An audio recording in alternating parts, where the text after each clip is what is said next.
primary purpose of Switchblade is to prosecute targets that have been identified either by the operators themselves or another ISR platform. Following the Russian invasion, a large number of weapons were transported to Ukraine. President Joe Biden said on March 16th that the U.S. will deliver $800 million worth of military aid to Ukraine to help the country wage a defensive battle against Russia's invading forces. A line item for 100 Tactical Unmanned Aerial Systems was listed among the anti-tank, anti-aircraft, and anti-personnel weaponry included in the aid package. Those systems were later identified as Switchblade drones. So in today's video, we'll go through exactly what Switchblades are, so stay tuned.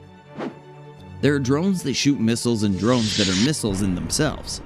Loitering, Switchblade, kamikaze, or suicidal drones are some of the names given to them. So you're probably wondering what a kamikaze drone is. During World War II, the Japanese name kamikaze was connected with a Japanese special strike force. The unit's military pilots would crash their fighter jets into the enemy, killing themselves in the suicide operation while capturing the enemy. Since World War II, the term kamikaze has been linked with similar suicide operations. In the case of a drone, it's more like a mechanical bomb that hovers near the target until the timing is right. The Switchblade flies above a target region, gazing down with its day and night cameras and communicating the images to the user through a handheld joystick. When a suitable target is found, the operator instructs the drone to dive into and detonate, thus the moniker kamikaze. Unlike bigger drones like the American MQ-9 Reaper and the Turkish TB2 Bayraktar, the small, sluggish, low-flying drones are meant to be launched and piloted by troops in the field. Switchblade drones are equipped with a two-way radio link and electro-optical camera that allows the drone operator to see the battlefield in real time. The drone swoops down and detonates a tiny explosive payload when the operator locates and designates a target.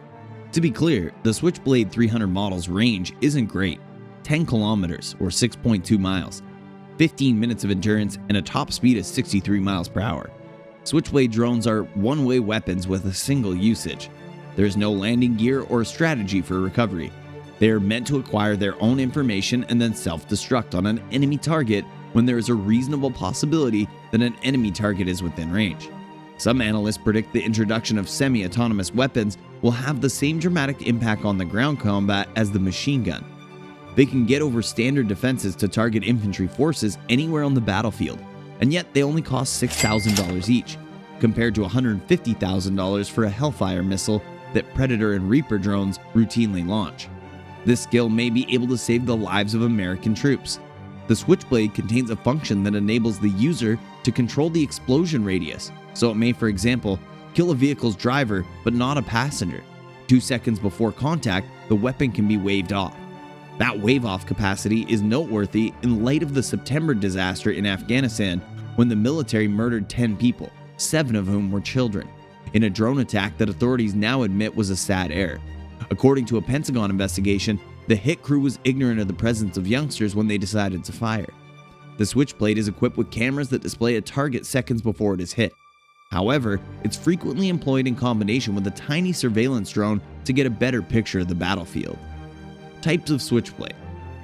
The Switchblade 300 and Switchblade 600 are two different models of Switchblade drones. The Switchblade 300 is a fast deployable device that can attack targets up to 6 miles away while being difficult to identify and track. It's a tiny unmanned aerial vehicle, or UAV, designed for platoon-sized infantry troops and designed to fit into a Marine's Alice bag. It launches from a tube, glides towards the target, and collides with it while blowing up its warhead. It weighs just 5.5 pounds. To detect, track, and engage with both fixed and moving targets, it employs GPS, daylight and infrared cameras, and aided target tracker. It can go between 63 and 100 kilometers and has a range of 10 kilometers. 10 to 15 minutes of use, roughly. While this renders it unsuitable for scouting missions, it is perfect for attacking long-range targets and relieving pinned-down forces. The Switchblade is powered by an electrical engine and is extremely silent, making it hard to detect or even intercept.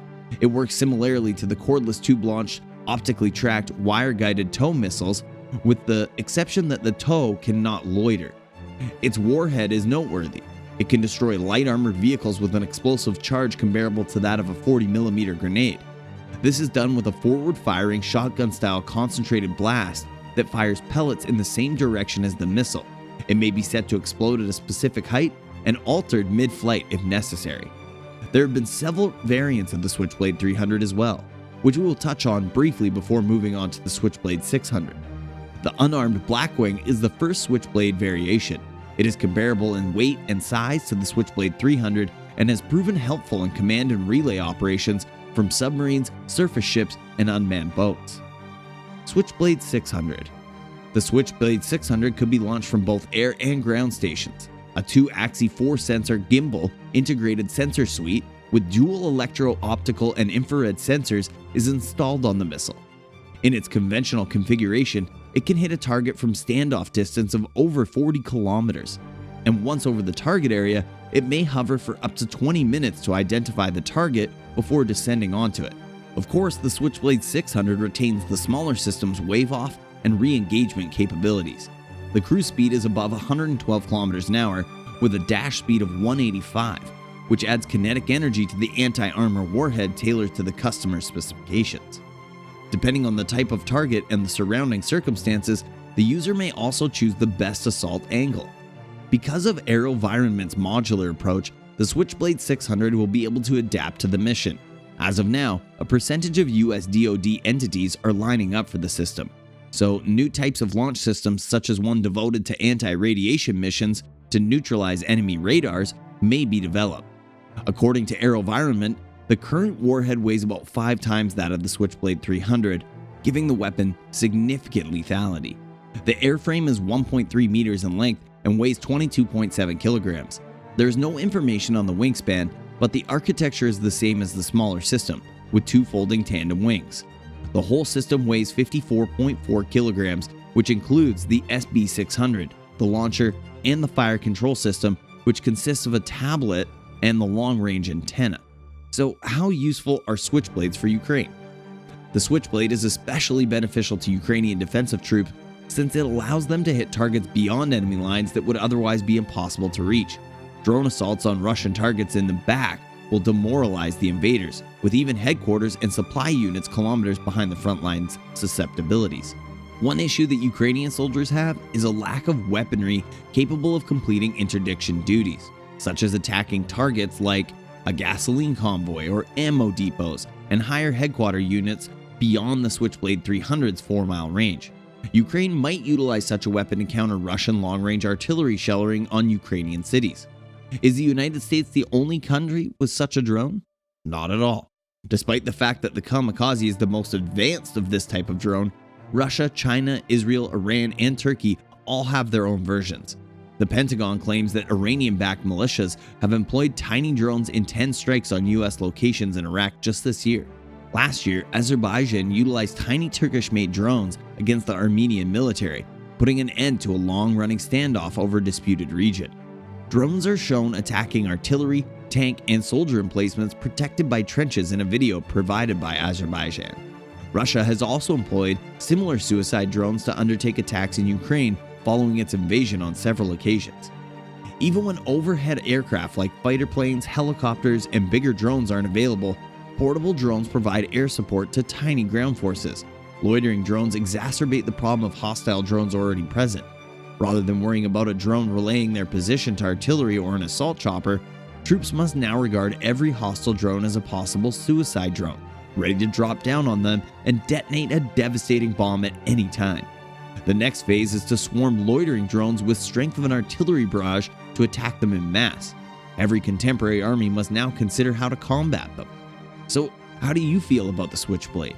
Do you believe explosive rage will grow in the future? And if so, what do you think the appropriate counter for a beat like this would be? Let us know what you think in the comments area.